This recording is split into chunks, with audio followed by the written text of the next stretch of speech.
Hi, welcome to the studio. Woo! Well, I say studio, it's more the office or the study, but it'll do. So this is the first of a new little vlog series which both myself and Sam are going to be doing. It's called our Extras, and it is something which we're going to try and do maybe once a week, maybe not. I don't know. We're going to cover loads of different bits and pieces about going to Disney World, going to Universal Orlando, all that sort of stuff which you can find when you go to Orlando. So the reason that Sam isn't here is, well, actually she's at work and I get to have a day off. But main reason is that this first episode is going to be about my first visit to Orlando and the area in July 1998. Now Sam didn't visit the area for many more years after that. So it would only be right that I talk about 1998 and how retro everything was back in the end of the 90s when technology was starting to, sort of come a bit more together. So the first part of this 1998 vlog is going to be about Disney World. I'm going to go through all of the parks which we had there then and now, sort of, and then we're going to go on to Universal and other. So first up is a small theme park which is no longer there anymore. Discovery Island. It's gone. It's gone. Discovery Island, it was the only time that I actually visited it in 1998. Discovery Island is actually still there off the coast of Fort Wilderness. You can actually see it if you hire one of the pontoons or the boats that go up and down the lagoon. But I wouldn't dock there because it probably isn't very safe and there's lots of crocodiles and other nasty things with sharp teeth. And Disney wouldn't look very kindly on that either, so don't go there. But it was really good. It was a bit like a nature reserve. You get to see loads of animals. They all sort of roam free. Some of them were in pens, some of them weren't. You had to actually get a boat to get there, obviously, because it was an island. But that was quite cool. But that actually did shut down soon after my first visit. And the reason being was that not only was it a bit old, a bit dilapidated, but also Disney had a new trick up its sleeve. It was a brand new theme park, which we'll go and talk about in just a few minutes.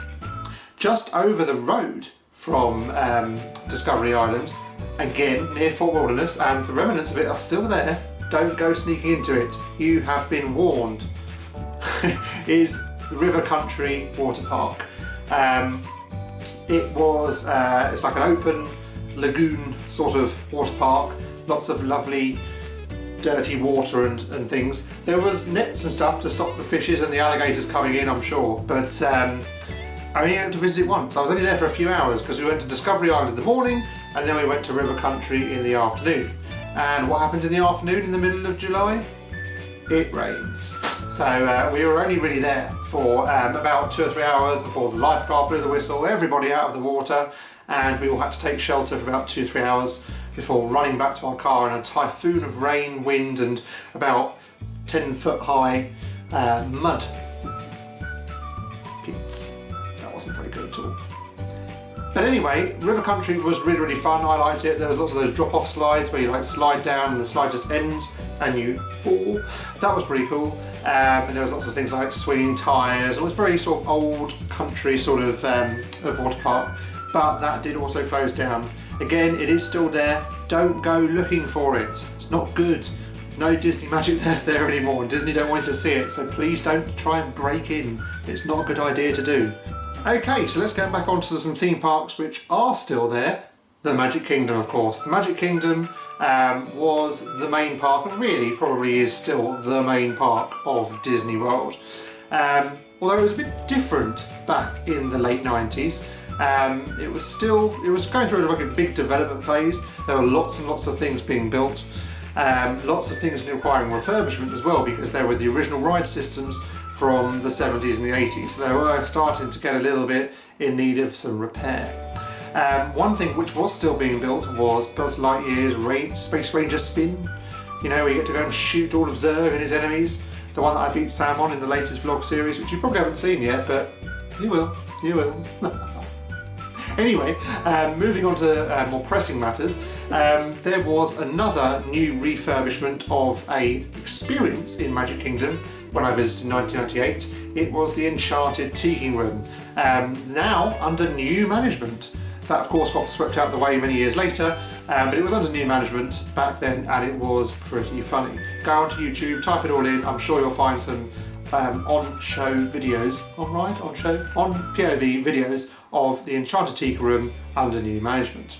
And of course, one ride which was there when I went in 1998, but not anymore, although is still in Disneyland, Mr. Toad's Wild Ride. How can you forget that ride? It was so good. We were trying to remember whereabouts it was placed, and even now, standing in front of this camera, I still can't remember where it was placed, but it was a damn good ride. Darn good ride. And yeah, you can go onto, again, YouTube, type in Mr. Toad's Wild Rides to get a POV of it. I did actually take one back in June, or was it July 2015 when we went to California, and the link will be coming up right underneath here for you now, and it'll be in the comments down below. So please do go and have a little watch.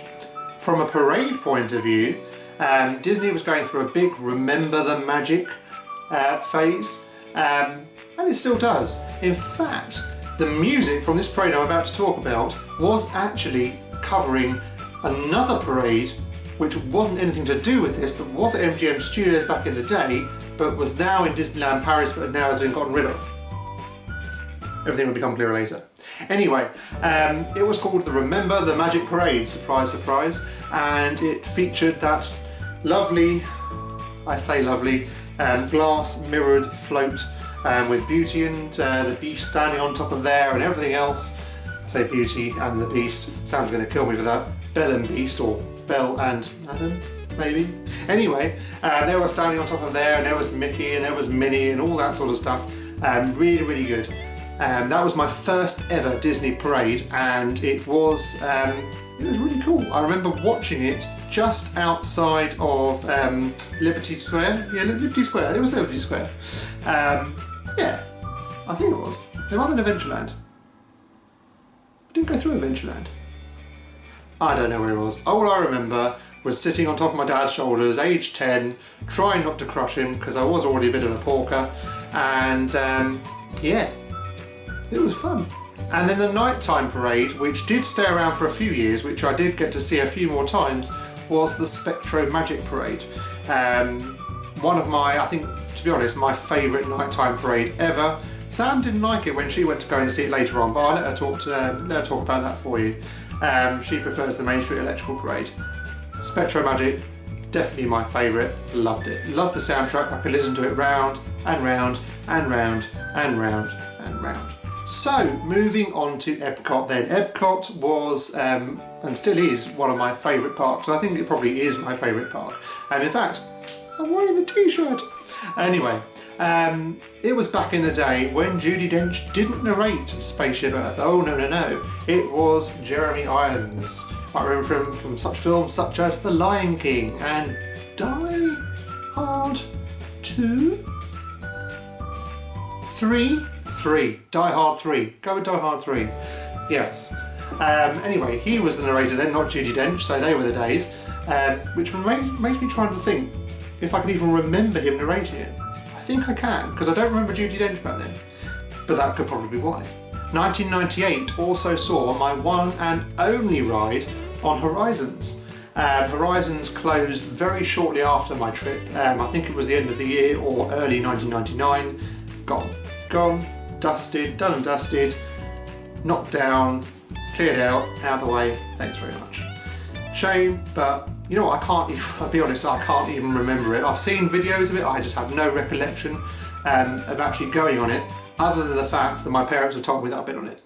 Test Track was also still being built then. I seem to remember the structure of Test Track was already there, so it was all there, and you could hear it whizzing around. Sometimes they're obviously testing it, doing little bits and pieces to it, but it wasn't open, and I think there was lots and lots of problems, if memory serves me right, actually trying to get it open, getting it actually to work, but it wasn't open in 1998, so I didn't get to go on it, and I probably would have been too small for it anyway.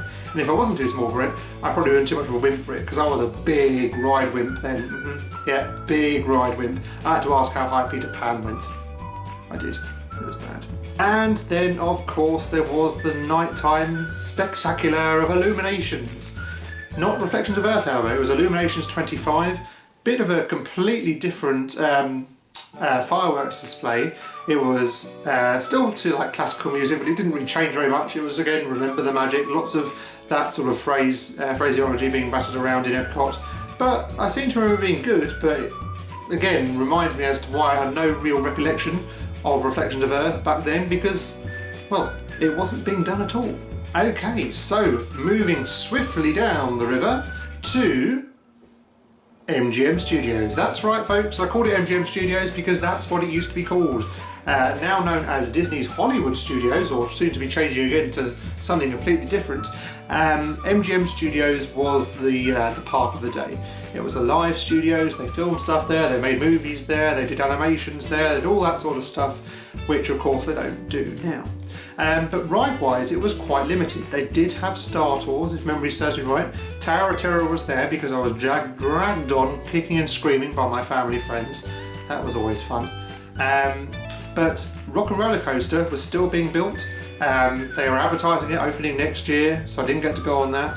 Fantasmic, again, still being built and tested. I think it had been built by that point because I think it opened just before the Christmas in 1998. But that wasn't there, so I didn't get to go on that. But all the rides such as Indiana Jones, that show, that was good.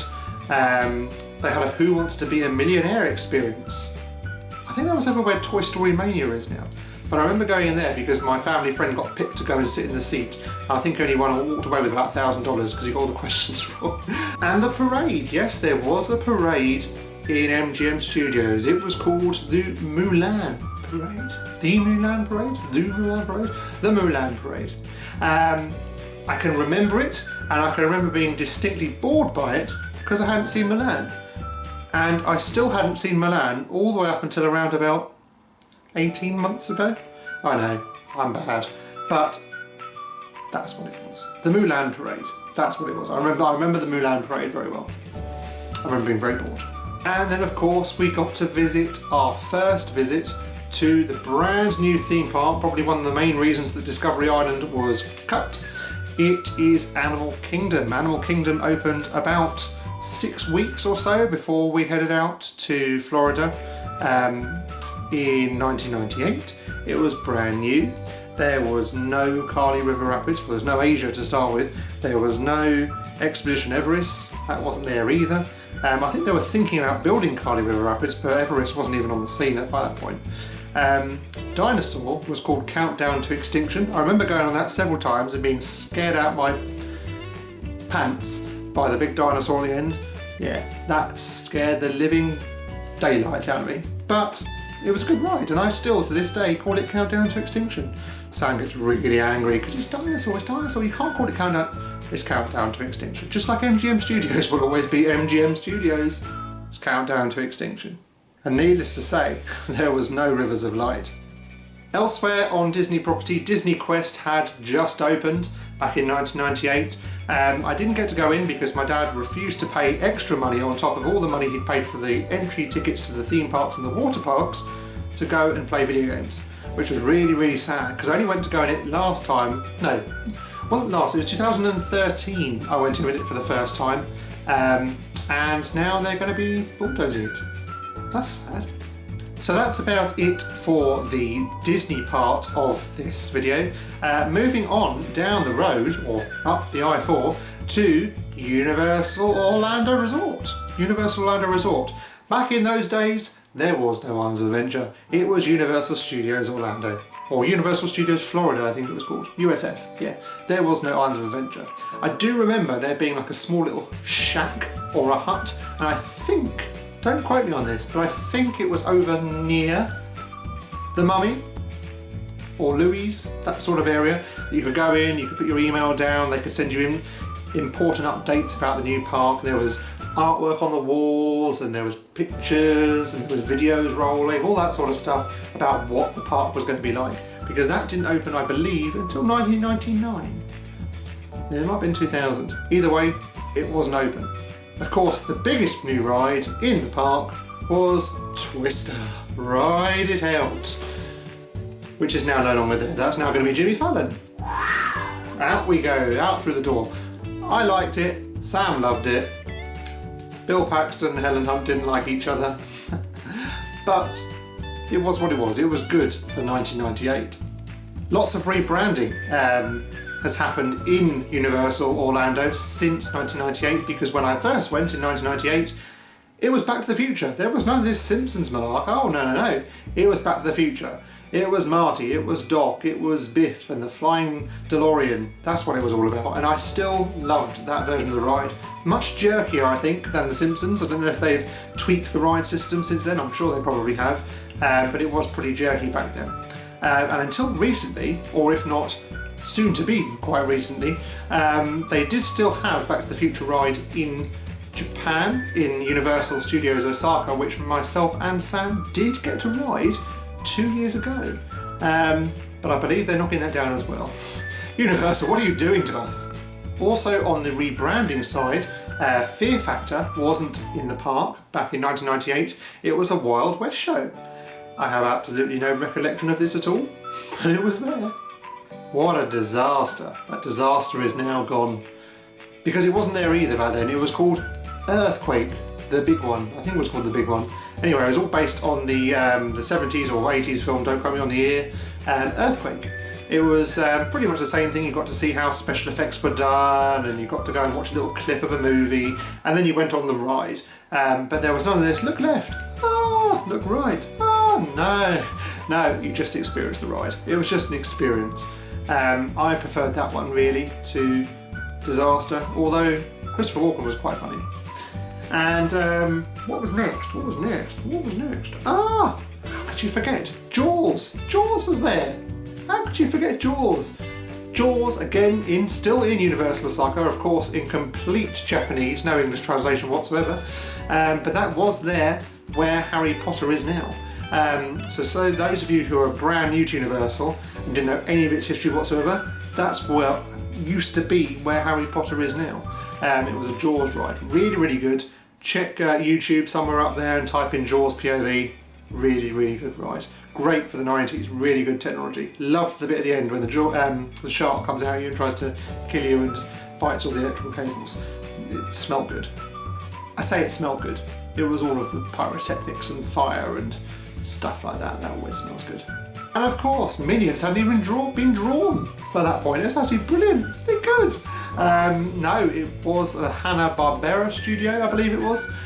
Same ride, just different theming, so nothing really changed there. And then just next door to it, outside of the park, I think it might have been inside the park back then, was the Nickelodeon Studios. That's now where the Blue Man Group Theatre was. It was basically they filmed Nickelodeon shows in there. There was like a live audience thing you could go in and see. That was pretty cool. And then also just around the corner, actually again back inside the park, was the Alfred Hitchcock Experience. It's a bit like a special effects show, a bit like the horror makeup show, but more towards Alfred Hitchcock stuff. So lots of Psycho and knives and funny classical music and all that sort of stuff. I remember my friend didn't want to go in because he was terrified of the whole thing. Bear in mind, he was only 8. He was only 8. I went in. I was 10. It was good. I enjoyed that, the Alfred Hitchcock Experience, but shame he didn't want to go in. And just over the road again from that, bear in mind, Universal Studios was quite small back then, was probably my favourite ride to have graced Universal Studios Florida, Confrontation. That is now where the Mummy is. Really good ride. You boarded a tram or some sort of cable car and went through the streets of, I think, New York. It must have been New York.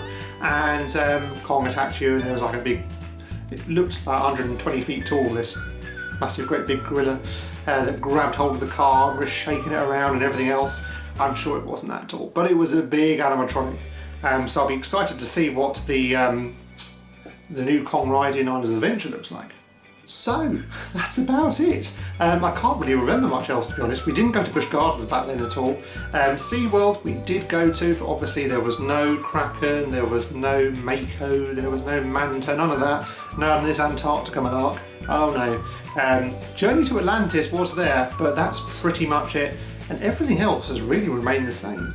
That really is about it for SeaWorld. There wasn't really much difference there at all. But it was good. It was a good little trip and a good little stroll down memory lane. So, folks, please do subscribe. Press the little button down here that says subscribe. like as well. That's really, really handy. Really helps us out when you press that like button. Really good. And please leave your comments down here below as well. Really interested to hear what you think of the Mike and Sam extra video which you've seen today. I'm not quite sure when the next one will be, nor do I know what it will be on. Logic would suggest my next trip in 2001. Again, Sam still hadn't taken a trip by then. So we might have a little video about that. But it will be coming to you in your YouTube inbox, so make sure you press subscribe down here because that's how you're going to get all of that information direct to your YouTube inbox. And of course, don't forget, every Friday at 6 PM, and if we don't have an extra episode, Tuesday at 6 PM, you will get the latest instalment of our vlog, Mike and Sam's Florida Fantasmic, where we went to Florida in May 2016. So until next time, folks,